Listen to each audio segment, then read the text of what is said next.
50 लोगों का ससुराल। आज की कहानी इतनी आम है कि ये देखने वाले हर तीसरे दर्शक को उनके खुद के घर की लगेगी। आज की कहानी उस प्रॉब्लम के बारे में है जो दिखने में इतनी छोटी है कि अक्सर इग्नोर हो जाती है। ना ही इसके बारे में घर की बहुएं बात कर पाती है, ना ही कोई और, पर इससे परेशान तो सभी बराबर होते हैं। और आज की कहानी इसी टॉपिक पर है। अपने कमरे में बैठी पारुल फोन पर अपनी भाभी से बात कर रही थी। क्या एक एपिसोड कल टेलीकास्ट भी हो चुका? ये क्या बात हुई भाभी, आपको बताना चाहिए था ना मुझे। आप तो वहाँ अपने पति के साथ अकेली रहती हैं, भैया तो काम पर चले जाते हैं, फिर आप दिन भर इंस्टा स्क्रॉल करने के लिए फ्री हैं, पर मैं तो नहीं चला सकती ना फोन। जॉइंट फैमिली के घर में कितना काम होता है मैं ही जानती हूँ। एक काम तो दिया था मैंने आपको, वो भी आपसे नहीं हुआ। अरे बाप रे दीदी, अब तो बिना पूरी बात सुने एक पैर पर तांडव करने लगती हैं।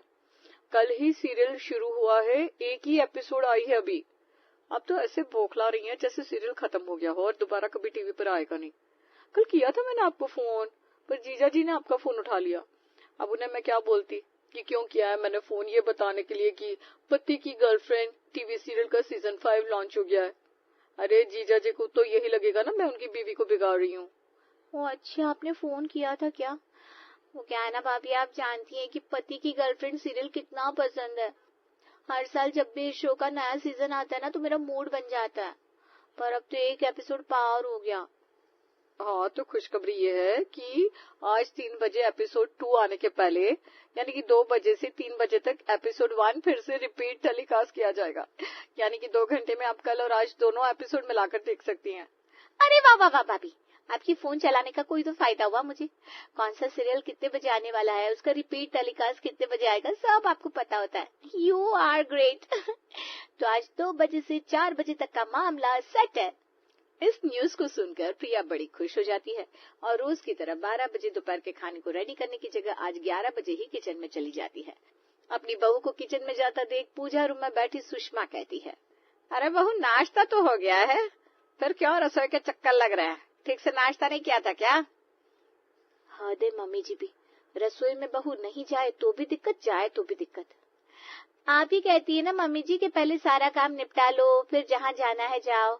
तो आज दोपहर में मेरी फेवरेट सीरियल आने वाली है, दोपहर के 2 बजे, तो मैं अभी ना सारी तैयारी कर दे रही हूँ। चलो अच्छा है, तू 11 बजे आई है दोपहर के खाने की तैयारी करने। थोड़ा और जल्दी आ जाती तो नाश्ता और लंच साथ में हो जाते नहीं?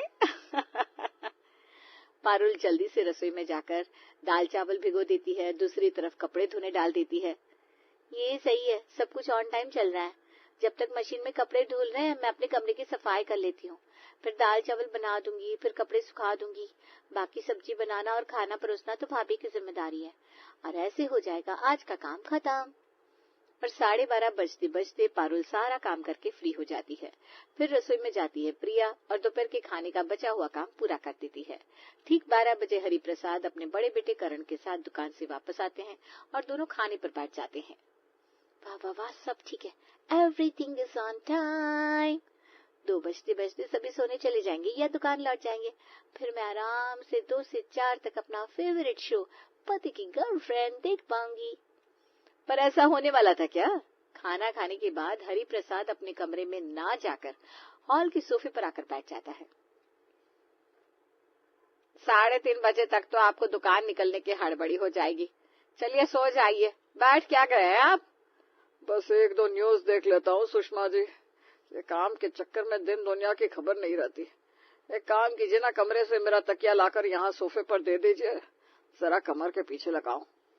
वहाँ टीवी न्यूज शुरू होती है और यहाँ धीरे धीरे हरि प्रसाद का पोस्चर बैठने से लेटने का होने लगता है और 5 मिनट के बाद तो वो पूरी तरह करवट बदल कर लेट जाते हैं। ये क्या पापा जी, अगर यहीं सो जाएंगे तो मैं टीवी कैसे देखूंगी? मम्मी जी से कहती हूँ। पारुल भागते हुए अपनी सास के कमरे में जाती है। मम्मी जी शायद पापा जी को नींद आ रही है, देखिए ना रिमोट हाथ में लेकर ही लेट गए और टीवी भी नहीं देख रहे हैं। ऐसे सोफे पर सोएंगे तो उनकी पीठ में दर्द हो जाएगा ना। हादा, ये बुढ़ाऊं भी जैसे जैसे उम्र बढ़ती जा रही है सठियाता जा रहा है। रुक, मैं जाकर देखती हूँ। सुषमा जाकर हरि प्रसाद के सिरहाने खड़ी हो जाती है। अरे चलिए कमरे में आराम से सो जाइए, ऐसे एक करवट होकर सोएंगे तो कंधे में दर्द आ जाएगा। नहीं नहीं सुषमा जी, कमरे में सोता हूँ तो मेरे कपड़ों पर सिलवटें आ जाती है। यहाँ एक करवट होकर सोऊंगा तो कपड़ों को कुछ नहीं होगा और ज्यादा गहरी नींद भी नहीं आएगी। एक बार अच्छी तरह आंख लग जाती है ना, फिर उठकर दुकान जाने का मन ही नहीं होता। मैं यहीं ठीक हूँ। ये बात सुनकर बेचारी पारुल का तो सपना चूर चूर हो जाता है। वो रोती हुई रसोई में चली जाती है। अरे क्या हो गया, एक टीवी सीरियल है तो छूटी है ना, इसके पीछे क्या टेसुए बहा रही है। खाना परोस दिया है मैंने, चल दोनों मिलकर खा लेते हैं। एक टीवी सीरियल नहीं था वो बाबे, वो मेरा फेवरेट टीवी शो था। कम से कम रिपीट टेलीकास्ट देख लेती। आज का एपिसोड कल देखकर मैनेज कर लेती, पर नहीं, वो भी नहीं होने दिया पापा जी ने। अब वो एपिसोड दोबारा टीवी पर आएगा भी नहीं। पारुल, लगता है तू भूल गई है कि तेरी शादी हो गई है। शादी के बाद तो कॉम्प्रोमाइज करना ही पड़ता है। आज आपका दिन है भाभी, बोल लीजिए। जब यही आप पर बीतेगी ना तब आपको समझ में आएगा। बात तो पारुल की सही थी। अब किसी किस चीज से कितनी अटैचमेंट है ये हम कैसे बता सकते हैं। पारुल का ये कहना प्रिया की किस्मत पर ऐसा जाकर लगता है कि प्रिया के सर पर खतरे की घंटी मंडराने लगती है। 3 दिन बाद प्रिया की आज घर पर थी किटी पार्टी, जिस सिलसिले में वो अपनी फ्रेंड से फोन पर बात कर रही थी। नहीं बहन, 2 से 4 की टाइमिंग नहीं रखते हैं। एक्चुअली उस वक्त ना मेरे पापा जी घर पर रहते हैं, बाकी उनके मूड पर है, कभी भी आकर सोफे पर सो जाते हैं। फिर हम किटी कैसे करेंगे, बड़ा स्पेस चाहिए ना, तो हॉल में ही हो पाएगी पार्टी। तो 5 बजे का फाइनल रखते हैं, 5 से 7, क्योंकि उसके बाद कब मेरे हस्बैंड का मूड मुझसे मिलने का हो जाए कोई नहीं कह सकता। रोमांस में ना जीजू की परदर कोई नहीं कर सकता, कसम से, बड़ी लक्की है तू। फिर ठीक है, 5 बजे तक सभी तेरे घर पहुंच जाएंगे। प्रिया का प्लान तो डन था, पर कहावत है ना, आज ही सर मुंडवाया और आज ही ओले पड़ गए, और ये कहावत प्रिया पर बिल्कुल सटीक पड़ती है। ठीक है पापा जी, मैं निकलता हूँ। आज ग्राहक ही ज्यादा है तो दुकान से बार बार फोन आ रहा है। एक काम कर विक्रम, तू भी मेरे साथ दुकान चल। ठीक है भैया, ऐसे भी आज ना मेरे ट्यूशन नहीं है, मैं चलता हूँ। अब जब मेरे तीनों लड़के दुकान संभालने के लिए है तो मैं सोच रहा हूँ आज मैं दुकान नहीं जाता। और अपना शर्ट उतारकर सेंटर टेबल पर रखने के बाद बनियान में ही आराम से पैर सीधे कर हरि प्रसाद पिक्चर लगाकर बैठ जाता है। वक्त बीतने लगता है, 2 से 3, 3 से 4। जैसे जैसे घड़ी का कांटा बढ़ता जा रहा था, प्रिया के दिल की धड़कनें भी बढ़ती जा रही थी और वो रसोई में यहाँ से वहाँ भाग भाग कर उछलने कूदने लगती है। अरे भाभी, क्या हो गया? ससुराल है, थोड़ा बहुत कॉम्प्रोमाइज तो करना ही पड़ता है। क्या होगा, ज्यादा से ज्यादा आपकी फ्रेंड्स पापा जी को बनियान में देखकर वापस लौट जाएंगी। इससे बुरा तो कुछ नहीं होगा ना। आप किटी के लिए नाश्ते की तैयारी कर दीजिए, वो देखिए पकौड़े जल रहे हैं, शायद आपका दिल भी। ऐसा मत बोल पारुल, लगता है तेरी ही नजर लगी है मुझे। आज मेरी ही किटी है, पूरे 60,000 हाथ में आने वाले थे पर पापा हॉल में सज कर बैठ गए। आज उठेंगे भी नहीं। हम सबकी प्राइवेसी का बैंड बजाने का ठेका जो लिया है इन्होंने। सोने के वक्त तो पापा जी ने आज टीवी देखी है, तो समझ लीजिए 15-20 मिनट में इन्हें नींद आने लगेगी। फिर नींद लेकर उठेंगे ठीक 6 बजे। अरे तो फिर किटी कहाँ होगी? किटी कैंसिल ना करनी पड़ जाए। सभी 10 बात सुनाएंगे मुझे। पूरे 1 महीने पहले किटी की डेट फिक्स होती है, मैं डेट नहीं बदल सकती। फिर तो एक ही उपाय बचता है, छत पर किटी कर लो। बताओ, अब बस यही बचा था। दिन भर नाश्ता बनाकर शरीर तोड़ा, अब जाकर छत पर टेबल कुर्सियां पहुंचाओ। कुछ समझ होनी चाहिए पापा को। बेडरूम जब है तो हॉल में कौन सोता है, और वो भी बनियान और लुंगी में। हॉल में सोने की आदत बड़ी बुरी होती है, और जिसे लग गई ना फिर उससे हॉल छूटे नहीं छूटता। पर इसके कारण प्रॉब्लम्स बाकी सबको हो जाती है, क्योंकि वो ना ही अपने गेस्ट को बुला पाते हैं, ना ही हॉल में बैठकर पिक्चर देख पाते हैं। और कुछ ऐसी ही प्रॉब्लम घर की दोनों बहुओं को हो रही थी। इसी तरह दिन बीत रहे थे कि एक रात, इस घर में हॉल में कुछ प्लान करना अपने पैरों पर कुल्हाड़ी मारने के बराबर है। पर मेरे कमरे में तो पापा आकर सोएंगे नहीं। रात को जब करंट आएगी तब उन्हें सरप्राइज दूंगी एनिवर्सरी का। और लाल रंग के बलून्स और फूलों से प्रिया अपने कमरे को खूबसूरती से सजा लेती है। रात को खाने के बाद जैसे ही करण अंदर आता है, ये सब OMG प्रिया, ये सब मेरे लिए है। हमारे लिए बेबी। अब वो क्या है ना, सुबह सुबह तुम दुकान निकलते हो और इतनी मेहनत के बाद सीधे रात को आते हो और थक हार कर सो जाते हो। ऐसे में एक दूसरे के साथ वक्त कहाँ मिल रहा है हमें, इसीलिए आज ये वक्त मैंने हम दोनों के लिए चुराया है। वहाँ प्रिया और करण एक दूसरे से बात कर रहे थे।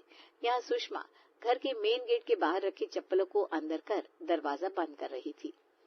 इतना बड़ा शूर एक लाकर रख दिया, फिर भी इन्हें चप्पल जमीन पर ही रखनी होती है। हो जाएगी ना चोरी तब समझ में आएगा। अरे सुषमा, तेरा काम खत्म नहीं होता, रात की 10:30 बजे भी चप्पलें उठा रही है। मेरा तो बहन ये रोज का काम है, पर तू इतनी रात गए बाहर क्या कर रही है? क्या बताऊं सुषमा, तू तो जानती है मेरे बेटे की शादी है 1 हफ्ते में। अब मेहमानों को खुद अकल होनी चाहिए ना कि शादी के 1-2 दिन पहले आए। अभी से आकर सब बैठ गए। अब ऐसे में कहाँ होटल बुक करूं, क्या करूं, कुछ समझ में नहीं आ रहा। ये अच्छा है सुजाता, ऐसे तो तू मुझे बहन बोलती है और जरूरत के वक्त मुझे ही भूल जाती है। तेरे मेहमान मेरे घर पर भेज दे सभी को। मेरी बहुओं का क्या है, वो तो कहीं भी सो जाती हैं। और सुजाता जो चाहती थी वो हो जाता है। सुजाता सीधे अपने घर जाती है और अनाउंसमेंट कर देती है, हो गया जी एडजस्टमेंट। अब कह रहे थे ना होटल में रूम ले लेते हैं। एक कमरे का चार्ज नहीं तो भी 2,500 से 3,000 तक पड़ जाता। अब सुषमा जैसे दिमाग की पैदल पड़ोसन हो तो क्यों पैसे लगाए। जिसे जो जगह समझ में आए वहां जाकर सो जाना। 3 कमरे हैं उसके यहाँ और हॉल भी बड़ा है। और अपने अपने बिस्तर, चद्दर और तकिए लेकर सभी सुषमा के घर पहुंच जाते हैं। प्रिया बस रोमांस में अपने पति के गले लगने वाली थी कि उसके दरवाजे पर दस्तक होती है। चैन नहीं है इन लोगों को भी, पूरा दिन तो दरवाजा खुला रहता है, 2 मिनट अभी बंद किया नहीं कि दरवाजा पीटने लगे ये लोग। अरे बहू दरवाजा खोल, मैं हूँ। अब क्या बताऊं सुजाता, 3 साल हो गए शादी को, अभी भी दरवाजा बंद हो जाता है। क्या करना होता है इन मियाँ बीवी को, मुझे समझ में नहीं आता। देख बहू, सुजाता आंटी के घर पर गेस्ट आए हुए हैं, बेटे की शादी है ना तो वो सब यहीं रुकेंगे। औरतों को तू अपने रूम में एडजस्ट करवा ले और जेंट्स प्रिया के कमरे में एडजस्ट कर लेंगे। तू बाहर हॉल में सो जा। वो सब तो ठीक है सुषमा, पर तेरी बहू ने ये रूम में सजावट क्यों करवाई है? हमें क्या मम्मी जी, मैं तो इसी कमरे में सोऊंगी, यहाँ फोटोज लेने में कितना मजा आएगा ना। पड़ोसियों की गेस्ट सो रहे थे घर के कमरों में और घर के मेंबर्स हॉल में। ओहो, बार बार नीतू का फोन आ रहा है, इन सब के चक्कर में मेरा ब्रेकअप ना हो जाए। घर से बाहर जाकर विक्रम अपनी गर्लफ्रेंड का फोन उठाता है। सॉरी यार नीतू, वो मेरा घर तो तुम जानती हो ना, सराय खाने से कम नहीं है, जिसे देखो आकर बैठ जाता है। अब सभी ना हॉल में आकर सो रहे हैं तो कैसे बात करूं मैं। एक तो तुम्हारे घर में तुम्हारा खुद का कोई कमरा नहीं है, कभी किसी भाभी के कमरे में पड़े रहते हो, कभी किसी रात को नसीब से हॉल तुम्हें मिलता था, अब वो भी चला गया। अभी तो मैं फोन रख रही हूँ, कल भी अगर तुमने यही ड्रामा किया ना तो समझ लेना ब्रेकअप तय है। इस मामले में जैसा हरिप्रसाद था वैसे ही उसकी बीवी सुषमा भी। प्राइवेसी के नाम पर बचा था तो सिर्फ एक बाथरूम, पर पड़ोसी आए हुए थे तो वो भी आजकल एंगेज रहता था। ऐसे में अपनी गर्लफ्रेंड से बात करने विक्रम छत पर जाता है, जहाँ वो देखता है कि उसके पापा छत के चेयर पर ही कमर सीधी करके सो रहे हैं। ये तो हद हो गई, कहाँ जाए आदमी इस घर में। दोपहर में वैसे हॉल में अड्डा जमाए रखते हैं पापा, अब छत पर भी आना शुरू कर दिया। बैठे बैठे कौन सोता है। अब कैसे बात करूं नीतू से। अपने पेरेंट्स से परेशान विक्रम जाता है अपनी भाभीयों के पास रसोई में। मैं तो क्या ही बोलूं भैया, मेरा तो खुद का सत्यानाश हुआ पड़ा है, टीवी तक नहीं देख पाती मैं यहाँ। जिस दिन से ब्याह करके आई हूँ उस दिन से कमरे की कुंडी तक नहीं लगने दी मम्मी जी ने। कभी कभी तो लगता है प्लेटफॉर्म पर सो रही हूँ, कभी कोई यहाँ से आ रहा है, कभी कोई वहां से आ रहा है। अब तो वो कमरा भी छिन गया। और नहीं तो क्या, रिश्तेदार तो आकर कह देते हैं, बच्चा क्यों नहीं प्लान कर रही, शादी को 3 साल हो गए, अब कैसे कहाँ से करूं बच्चा प्लान। आपका ब्रेकअप होने में ही फायदा है भैया, क्योंकि नीतू अगर यहाँ आ गई ना तो उसके भी रोते हुए दिन गुजरेंगे। प्रॉब्लम से भागने की मत सोचिए भाभी, प्रॉब्लम से निपटने की सोचिए। अगर हम अपने पर आ गए तो क्या पापा मम्मी और क्या ये मेहमान। पापा अगर सोफे में लेटे हुए हैं ना तो आप भी टीवी चला लीजिए, आखिर में क्या होगा, आवाज के कारण नींद टूटेगी और खुद चले जाएंगे कमरे में। बस बस देवर जी, मैं समझ गई मुझे क्या करना है। और आज इसके पहले कि सुजाता के गेस्ट रात को सोने के लिए प्रिया के कमरे में आते, प्रिया अपनी सहेलियों को बुलाकर अपने कमरे में किट्टी पार्टी शुरू कर देती है। अरे भाभी जरा जगह दीजिए ना, हमें सोना है। ये आया तुझ पर, तू गाना गाना स्नेहा, और बिना गूगल किए, वरना हर बार तू चीटिंग करके गिफ्ट ले जाती है। अरे भाभी ये तो सुन ही नहीं रही। अरे बहू क्या हो गया आंटी जी, आप डिस्टर्ब क्यों कर रही हैं? देख नहीं रही है हमारी किटी पार्टी चल रही है। आज मेरी सहेलियां मेरे कमरे में ही सोने वाली हैं। आपको सोना है तो आप मम्मी जी के कमरे में चली जाइए अपनी पलटन के साथ। प्रिया अपने कमरे को इस तरह भर लेती है। अब विक्रम भी अपना दिमाग चलाकर अपनी भाभी पारुल के कमरे में अपने दोस्तों के साथ लैपटॉप लेकर बैठ जाता है। बेटा सोने का वक्त हो गया हमारा। अब मैं क्या बोलूं अंकल, मेरे तो एग्जाम है। अब देख सकते हैं हम सब बैठकर पढ़ाई कर रहे हैं। ये सुनवाने लेकर आई थी सुजाता। चलो भैया यहाँ से। सारे मर्द गुस्से में वापस लौट जाते हैं और लेडीज चली जाती हैं सुषमा के कमरे में। क्या है ये सुषमा, क्या तो बिस्तर पर सचकर बैठ गई है।